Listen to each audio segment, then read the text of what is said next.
Hi, it's me Jen, welcome to my channel KITCH and more. Today, we're going to learn how to create a lesson plan using the 4A's format. Let's dive in. A lesson plan is a detailed guide for teachers to deliver effective and organized instruction. It is like a map or a set of instructions for teachers. It helps them know what to teach, in what order, and how to check if students are learning. Like a blueprint for building something, it lays out the steps and goals of the lesson. Teachers can adjust it as needed to fit how students are doing, but it keeps everyone on track towards learning what they need to know. We often hear other teachers say they can teach without a lesson plan, but having a well-prepared plan not only ensures smoother teaching sessions but also enhances student understanding and engagement. Why is it necessary for a teacher to make a lesson plan? Well, here are the reasons. The first one is organization and structure. Think of your lesson plan like a roadmap or a recipe. It lays out the steps you'll take during your class so that everything flows smoothly. This way, you don't miss any important topics or activities, and your students can follow along easily. Next is clarity of objectives. Imagine you're setting a goal for a game or a mission. Your lesson plan helps you clearly define what you want your students to learn by the end of each lesson. This focus ensures your teaching stays on track and your students know exactly what they're aiming for. The third one is effective use of time. Time is precious, right? Your lesson plan is your tool to make sure every minute counts. By planning ahead, you're like a master scheduler, squeezing the most out of every instructional moment and cutting out any unnecessary downtime. The fourth reason is differentiation and adaptation. Every student is unique, like different characters in a story. Your lesson plan acts like a script that includes strategies for helping each student learn in their own way. Whether it's adjusting activities or offering extra help, your plan helps you meet the needs of every student in your class. And lastly, assessment alignment. Assessments are like checkpoints in a race or levels in a game. Your lesson plan ensures that the tests and quizzes you give are directly tied to what you've been teaching. This way, you can see how well your students are progressing and adjust your teaching to help them succeed. Now let's tackle the parts of the lesson plan. The first part is learning objectives. These are clear statements that should be specific, measurable, and written in behavioral terms. They should describe what students should be able to do or demonstrate after learning something.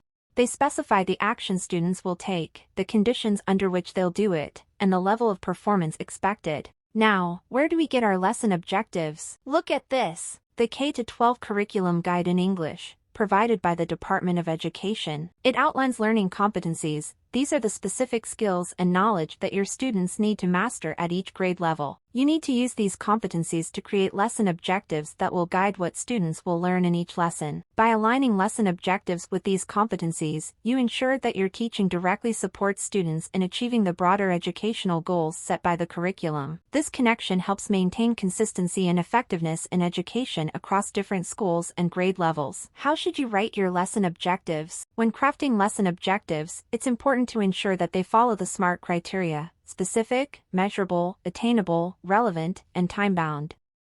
This approach helps guide effective teaching and learning. First, the objectives should be specific. As a teacher, you need to clearly define what students are expected to achieve by the end of the lesson. For example, instead of a vague objective like students will learn conditional sentences, a more specific objective would be students will construct sentences using the second conditional to express hypothetical situations. This leaves no ambiguity about the skill or knowledge you expect students to develop. Second, lesson objectives must be measurable. You should be able to assess whether students have met the objective through quizzes, assignments, or class activities. For instance, an objective like students will be able to write 3 accurate sentences using the second conditional by the end of the lesson allows you to evaluate their progress based on their ability to apply what they have learned. The third point is that objectives should be attainable. They need to be realistic within the given class time, resources, and student abilities. Setting overly ambitious goals can be counterproductive. For example, expecting students to master all types of conditional sentences in one lesson is unrealistic. However, an attainable goal would be students will use the second conditional in a short dialogue, which aligns with their current level and the available class time. Fourth, your objectives need to be relevant. They should align with both the overall course goals and the student's learning needs. For instance, if the aim of the course is to improve students' conversational English, an objective like students will use the second conditional to discuss hypothetical situations in conversation is more relevant than an exercise that focuses solely on written sentence structures. Relevance ensures that students see the value of what they are learning in a practical context. Lastly, lesson objectives must be time-bound. Including a time frame keeps the lesson focused and provides a clear deadline for achieving the objective. For example, instead of saying students will be able to use second conditional sentences, you could specify, by the end of the 45-minute lesson, students will construct at least 5 sentences using the second conditional. This gives both you and your students a clear time frame and goal to work towards. Now let's talk about the 3 domains to consider when making learning objectives. Cognitive domain or knowledge. This domain involves intellectual skills and knowledge acquisition. Learning objectives in this domain focus on cognitive processes such as remembering, understanding, applying, analyzing, evaluating, and creating. These objectives typically emphasize mental activities related to knowledge, comprehension, and critical thinking. Examples. By the end of the lesson, students will be able to list the key components of a second conditional sentence, remembering. Students will be able to explain the function of the second conditional in expressing hypothetical situations, understanding. Students will use second conditional sentences to discuss hypothetical outcomes in a group activity, applying. Students will identify errors in the use of conditional sentences in a given passage, analyzing. Students will compare and contrast different types of conditionals and evaluate their use in various contexts, evaluating. Students will write a short story that incorporates both first and second conditional sentences, creating. Affective domain or attitude. This domain pertains to attitudes, values, and emotional aspects of learning. Learning objectives in the affective domain aim to develop students' feelings, beliefs, and motivations. Objectives may include demonstrating empathy, showing commitment to learning, respecting diversity, or developing a positive attitude towards learning tasks. Examples. Students will listen attentively to their peers during a group discussion on hypothetical scenarios using conditionals, receiving. Students will engage in discussions by contributing their own examples of second conditional sentences, responding. Students will demonstrate a positive attitude toward using second conditionals by willingly participating in class role plays, valuing. Students will discuss the importance of expressing hypothetical situations accurately in everyday conversation and how it can improve communication, organizing. Students will consistently apply the second conditional in real-life discussions, demonstrating an understanding of its importance in polite conversation, characterizing. Psychomotor domain or skills. This domain involves physical skills and the development of manual or physical abilities. Learning objectives in the psychomotor domain focus on actions and movements that require coordination, precision, and control. Objectives may include performing tasks like playing a musical instrument, operating machinery, or demonstrating specific athletic techniques. Examples. Students will accurately interpret nonverbal cues from classmates during role plays when using conditional sentences, perception. Students will prepare and adjust their posture and voice modulation for presenting dialogues that include second conditional sentences, set. Students will practice delivering second conditional sentences in pairs, refining their speaking and listening skills through guided teacher feedback, guided response. Students will fluently incorporate second conditional structures into their verbal interactions during class debates, mechanism. Students will demonstrate mastery of second conditional sentence use by smoothly integrating it into a mock interview performance, complex overt response. Here are the sample lesson objectives from my lesson plan in English. Here's how we identify these objectives. Cognitive domain.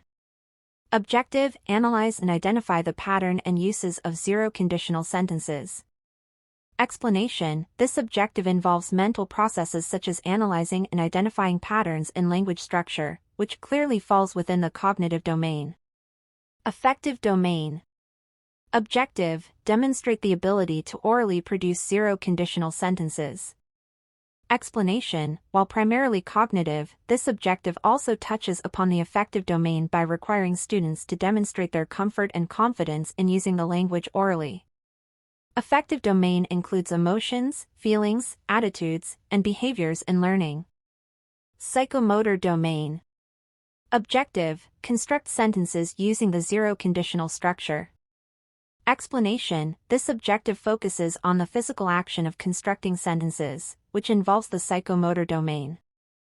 This domain encompasses physical movement, coordination, and manual or motor skills. The second part of our lesson plan is the content. This pertains to the subject matter or the specific content that the lesson aims to teach. In a lesson plan, the content section refers to the main topic or subject matter that the lesson will cover. It's basically what the lesson is about, the specific information, skills, or concepts that students are supposed to learn during that lesson. This section helps teachers organize their teaching materials, activities, and discussions around the central theme or content area of the lesson. Now let's have the third part, which is the learning resources. In a lesson plan, the learning resources section typically includes a list of materials and tools that a teacher plans to use during the lesson to facilitate learning. These resources can range from textbooks and worksheets to multimedia presentations, manipulatives, like math blocks or science models, online resources, and any other materials that support the delivery of the lesson content. The purpose of listing resources is to ensure that teachers have everything they need to effectively teach and engage students in the lesson. The fourth one is procedures. It details the steps and activities the teachers and learners will do during the lesson towards achievement of the lesson's objectives. In a lesson plan, the procedure section outlines the step-by-step sequence of activities and instructions that the teacher will follow during each phase of the lesson, before, during, and after. Here's a breakdown. Before the lesson. This includes preparation activities such as setting up the classroom, gathering materials, and preparing any pre-lesson assignments or activities. During the lesson. This details what the teacher will do during the actual teaching session, including how they will introduce the topic, lead discussions or activities, and guide students through learning tasks. After the lesson. This covers activities that occur after the main teaching session, such as reviewing key points, assigning homework, or assessing student understanding. Under the procedure, we may follow what is called the 4A's format. The 4A's format consists of activity, analysis, abstraction, and application stages within a lesson. This approach is designed to shift the focus towards students by engaging their prior knowledge, promoting critical thinking through questioning, aiding in the internalization of concepts, and fostering the application of knowledge to different contexts. The preliminaries section is a crucial part of the lesson procedure aimed at preparing the classroom environment and students for effective learning. These steps are essential as the teacher establishes a positive classroom atmosphere, ensure students are mentally and physically prepared for learning, and set expectations for behavior and engagement. This structured approach enhances overall lesson effectiveness and student participation. Activity. This is where students actively participate in learning tasks or exercises related to the lesson's topic. It engages them right from the start, bringing out their understanding of what they already know, activating prior knowledge, and helping to catch their interest in the lesson. This activity in the lesson plan effectively engages students by using a music video to introduce the lesson, ensuring active participation from the start. By watching and analyzing The Rain by the Beatles, students not only activate their prior knowledge of music and lyrics but also delve into vocabulary understanding through a word-matching task. This approach not only captures their interest but also enhances comprehension by connecting the lesson's content directly to a familiar and engaging context, making learning both enjoyable and effective. Analysis. In the analysis stage, students analyze and think deeply about the information presented. The teacher poses questions to guide students toward a broader understanding of the topic.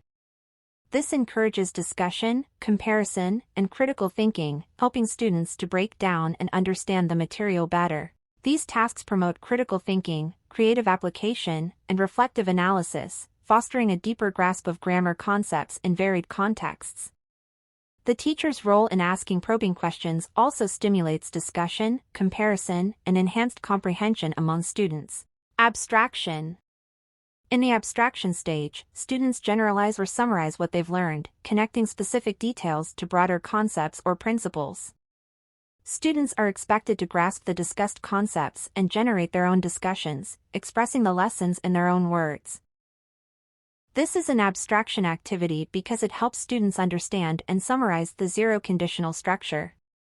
By reviewing and identifying the pattern, if plus present simple, in the examples, students connect specific sentences to the general rule of the zero-conditional, reinforcing their understanding of how it expresses general truths, facts, and habitual actions. Application. Students apply what they've learned to new situations or problems. This helps reinforce understanding and shows how the knowledge can be used in real-life scenarios. This activity involves students creating and presenting 3 zero-conditional sentences based on a picture, applying the grammatical structure, if plus present simple, to describe specific scenarios. It encourages practical use of language and demonstrates their understanding of how to express general truths or habitual actions in certain conditions.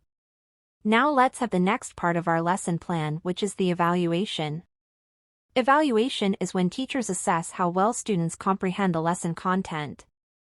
This could involve tasks like multiple-choice questions or formative tests, followed by analyzing the percentage of students who answered correctly. And now is the last part of the lesson plan, which is the assignment. Assignments related to the lesson can include tasks where students are encouraged to research or read about the upcoming topic. This approach ensures students are prepared in advance for the next lesson, fostering deeper engagement and understanding of the subject matter. This assignment encourages students to research more examples of zero-conditional sentences. By engaging in this task, students prepare themselves for the upcoming lesson, which enhances their understanding and engagement with the grammar structure. So that ends our discussion. By using the 4A's format, activity, analysis, abstraction, and application, you can create engaging lessons that promote deeper understanding and critical thinking. Start with active learning, guide students through analysis and application, and watch as they connect knowledge to real-world scenarios. Thanks for watching and happy teaching! And if you find this video helpful, please like, share and subscribe.